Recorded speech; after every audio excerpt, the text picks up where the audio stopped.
I'm Mindy Peterson, host of Enhance Life with Music podcast, and this is Microhance, a microdose of musical enhancement. Less than a week ago, Bruce Springsteen released a brand new song called Streets of Minneapolis, a protest song in response to ICE activities in Minneapolis and the resulting deaths of 2 U.S. citizens. All of these events hit close to home for me since the Minneapolis metro area has been my home for 25 years. And when I saw that Springsteen had released this song, I immediately thought of a quote from my favorite book on politics. The quote is, "Successful movements to advance civil rights for historically marginalized groups relied not just on political action.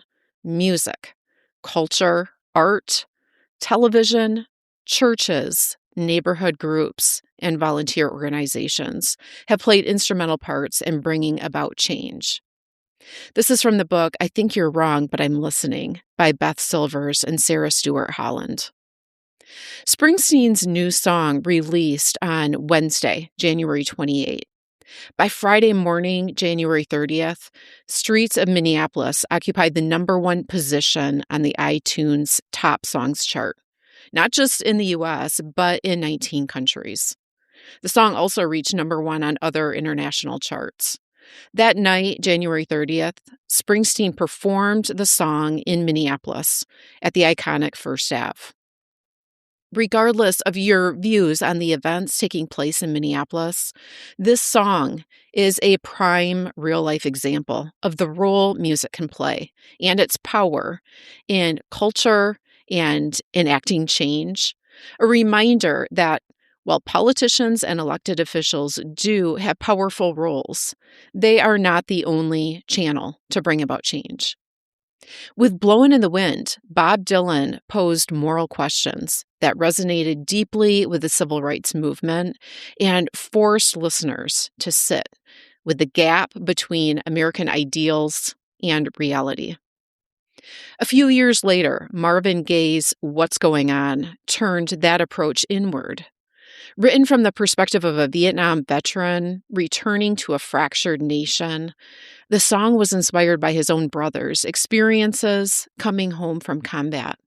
It was a socially conscious plea for peace and understanding, for society to move forward beyond hatred. And this power of music to shape political consciousness isn't limited to the United States.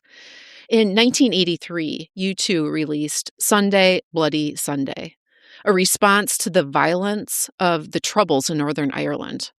The song didn't try to resolve the conflict or pick easy sides. Instead, it demanded that listeners bear witness to grief, to anger, and to the human cost of political violence. In South Africa, music became a tool of global resistance.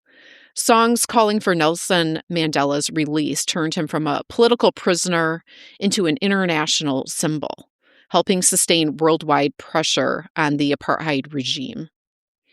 Across borders and regimes, music has often bypassed censorship and mobilized international solidarity. It's a way of grappling with conflict in real time, not offering neat answers, but insisting that we pay attention.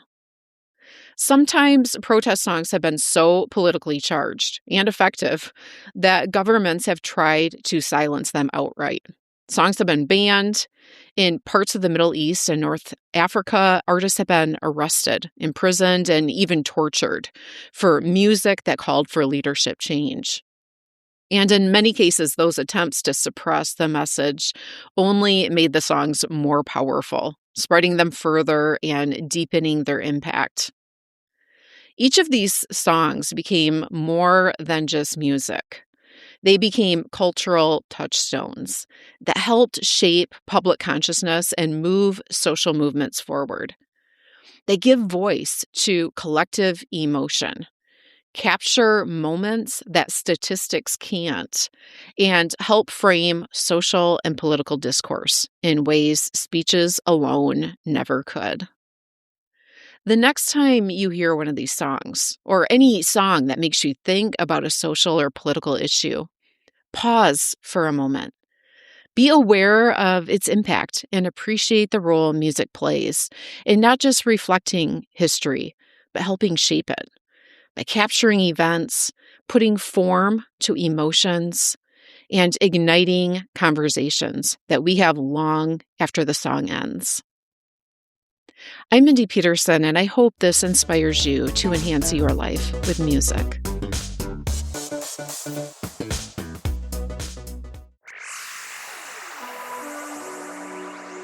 If you've ever struggled with sleep, focus, or even just winding down at the end of the day, you'll want to check out Brain FM. Their tagline is music powered by science. And that's not just marketing. Brain FM uses scientifically designed functional music that's engineered to influence brain activity for focus, relaxation, and sleep, helping you fall asleep faster, stay asleep longer, and boost productivity when you're awake.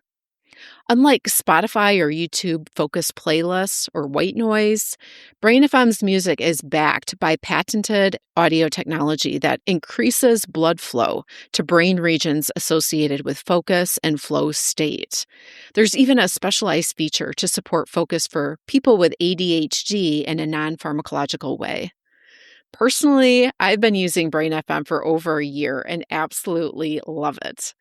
I listen to it every night while I unwind before bed, and it makes a huge difference in getting into a relaxed mode where I'm perfectly prepped to ease into sleep. Focus is less of a challenge for me, but whenever I find myself in the middle of noise I can't control, I just pop in earbuds, turn on Brain FM's focus music, and let the magic happen. Learn more at brain.fm or in episode 203. And try Brain FM for yourself with a free 30-day trial by going to brain.fm/enhance. No credit card required. Links are in the show notes.